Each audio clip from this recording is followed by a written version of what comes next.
Alrighty everyone, welcome back. It is now August 27th of 2023, and given that there's a lot of things happening right now between the Disney Board of Directors and Bob Iger and the constant shakeup that they are actually in right now over various up-and-coming titles like Snow White, The Marvels, Wish, and a whole lot more on the horizon, that they are really trying to regulate either through promotional means or how to handle the official release of said projects.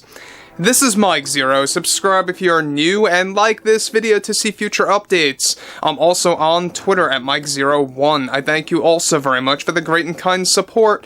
And let's get into exactly what's going on with Snow White 2024. Now, we talked about this, that this film is going through a lot of trouble.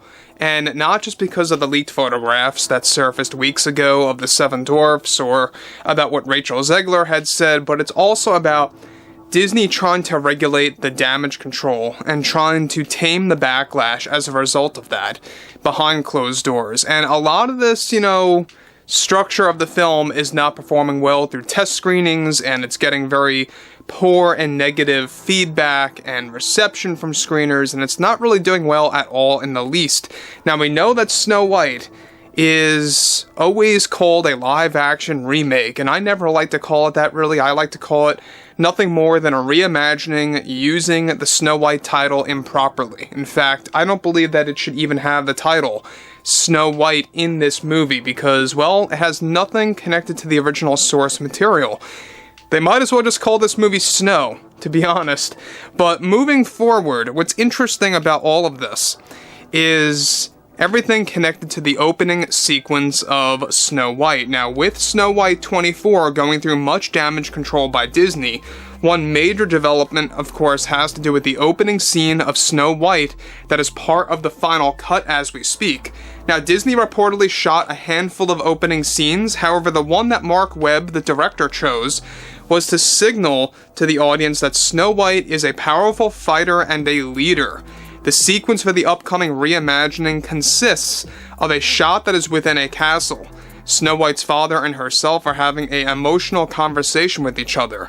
Now, Snow White is described to be sitting on her bed, where this is said to be an emotional sequence exploring days after the death of her mother. The father begins to go on a speech for how Snow White should rise and become a leader, and how to rise and become a leader and a fighter, and how no fear will ever find her again. Snow White's father, of course, and his face is not shown in the shot as the top portion of the frame is cut off, reportedly. It focuses purely on his hand gestures and calming down his daughter. This is where the first shot transitions to a time lapse of Snow White seemingly training and fighting to become a powerful fighter. She is seen punching and kicking into thin air and also against markers on a tree. What director Marc Webb fails to actually establish in this opening sequence is that it leaves the audience hard to guess what time period or era they are actually in. Now, let me just stop here real quick. Now, I don't know about you guys, but this really does sound like it's borrowing aspects from Snow White and the Huntsman, Lord of the Rings, and just pure generic medieval movies and throwing it into Snow White. I don't know about you, but it definitely comes across like that. Now, when we look at everything related to this movie in particular, we know that Rachel Zegler talked about this, that it's going to have a modern spin on it. Not that they will necessarily be based within modern times, like not during these days of throughout the 2020s, it's not going to be like that. But they're giving it a modern spin in the sense of how it's not going to come across like how it was in the 1937 original. Alright, so it may be based in a different time period, but so far, Marc Webb reportedly does not establish this well, at least in the first half of the movie, of where this movie or when the movie is actually based. We're not even really quite sure about that.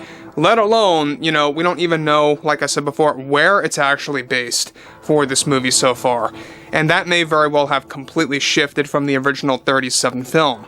Now, here's the bigger problem at large, is the fact that they are setting Snow White up not only to rise as a leader, but to become fearless and to become a fighter. Quite literally, she is training, she is punching and kicking into thin air against, like I said before, markers on a tree. you know, most likely like white paint of some kind. And the thing about that is that it makes you realize what they are really trying to do. This is all a part of Disney's agenda to make Snow White a powerful, you know, female warrior, aka a Mary Sue. Alright? Now look, you can have a powerful female warrior that comes along naturally. I'm not against that at all. We have a lot of prime examples of that in pop culture. But this is a forced, you know, agenda. There's no doubt about that. And that's what I have a problem with, is when it's forced. Especially when it dilutes the source material and it diminishes all of that eventually.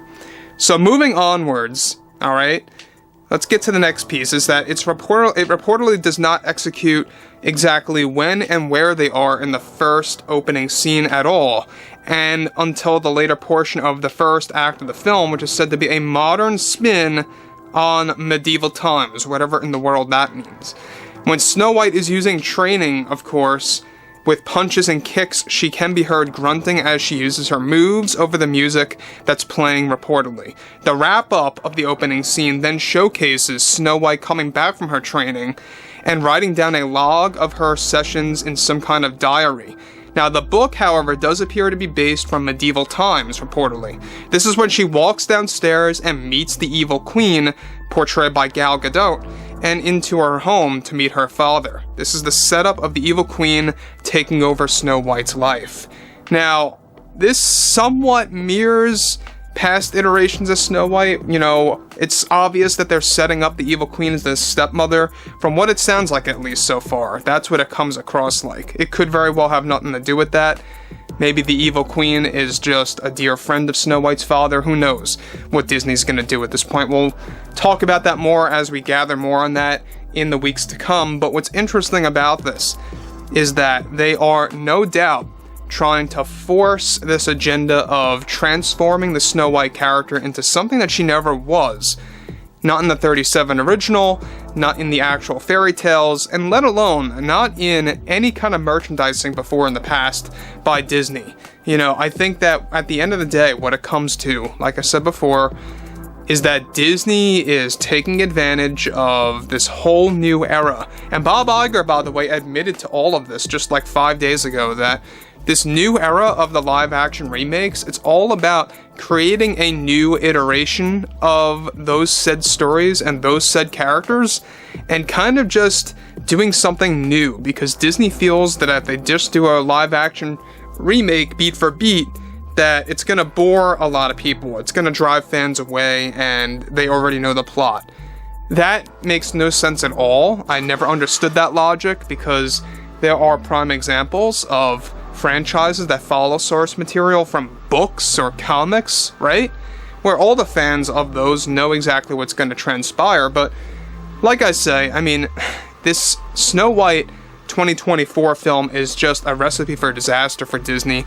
I would like to hear what you all have to say about this below in the comments. And if you guys did enjoy the content for today, make sure to drop a thumbs up on this video to support the channel, and I will catch you guys next time.